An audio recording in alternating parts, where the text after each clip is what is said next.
السلام علیکم ورحمۃ اللہ وبرکاتہ۔ کبھی ایسا ہوتا ہے کہ جب آدمی سحری کرتا ہے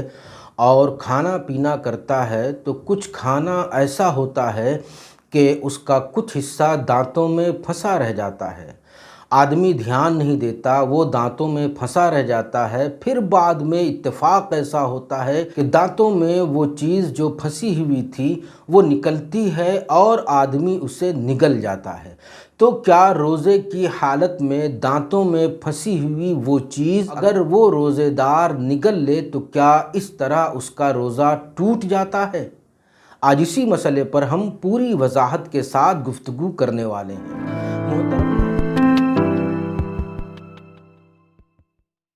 محترم ناظرین، میں ارشد جمال اشرفی اور آپ دیکھ رہے ہیں ہمارا چینل دینی پیغام۔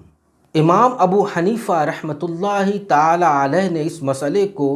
واضح کرتے ہوئے کہا ہے کہ جب روزے دار نے اپنے دانتوں میں پھنسی ہوئی چیز کو نگل لیا تو اس کا روزہ نہیں ٹوٹتا، اس پر قضا واجب نہیں ہوتی، کیونکہ دانتوں میں پھنسی ہوئی اس چیز سے بچنے اور حلق میں جانے سے اسے روکنے پر قدرت نہیں ہے۔ پھر بعض دوسرے فقہا نے اس کی وضاحت کرتے ہوئے یہ کہا ہے کہ دانتوں میں پھنسی ہوئی چیز جو ہے اسے دیکھا جائے گا کہ اس کی مقدار کیا ہے۔ اگر وہ رائی کے دانے کے برابر کوئی چیز ہے، چنے کی مقدار سے کم کوئی چیز ہے،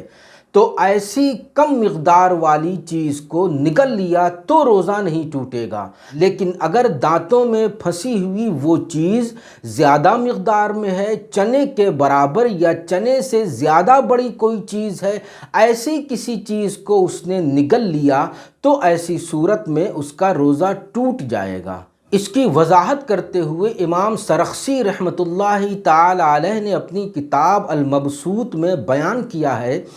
کہ روزہ اس وقت ٹوٹتا ہے جب جان بوجھ کر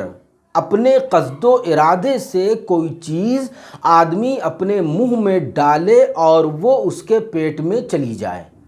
تب روزہ ٹوٹتا ہے۔ لیکن یہاں تو مسئلہ دانتوں میں پھنسی ہوئی چیز کا ہے کہ دانتوں میں وہ چیز پھنسی ہوئی تھی اور وہ دانتوں سے نکل کر اس کے حلق میں پہنچ گئی اور اس نے اس کو نگل لیا، تو ایسی صورت میں اس نے جان بوجھ کر کوئی چیز اپنے پیٹ میں نہیں ڈالی ہے۔ یہ ایسے ہی ہے جیسے کوئی تھوک نگل لیتا ہے، تو اس تھوک سے بچنے پر انسان کو قدرت نہیں ہے۔ تو جس طرح تھوک نگل لیا اور وہ تھوک اس کے پیٹ میں چلا گیا تو تھوک نگلنے سے روزہ نہیں ٹوٹتا، اسی طرح دانتوں میں پھنسی ہوئی کوئی چیز ہے اور وہ نکل کر اس کے پیٹ میں چلی گئی، اس نے نگل لیا اسے، تو اس صورت میں بھی اس کا روزہ نہیں ٹوٹے گا۔ خصوصاً جب سحری میں ستو یا اس جیسی کوئی چیز کھا لے تو اس کے ذرات دانتوں میں پھنس کر رہ جاتے ہیں، اب وہ دھیرے دھیرے سرکتے ہوئے حلق میں پہنچ جائیں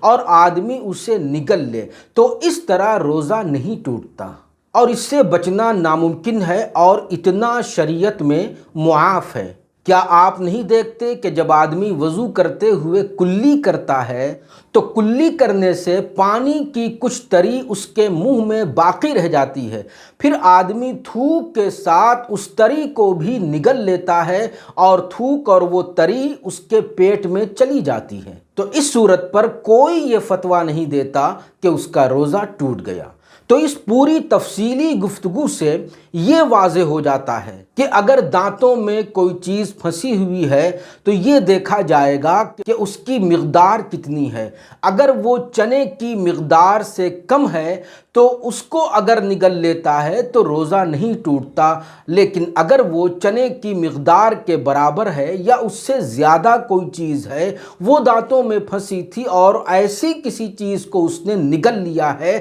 تو ایسی صورت میں اس کا روزہ ٹوٹ جائے گا۔ امید ہے کہ یہ مسئلہ آپ نے اچھی طرح سمجھ لیا ہوگا۔ والسلام علیکم ورحمۃ اللہ وبرکاتہ۔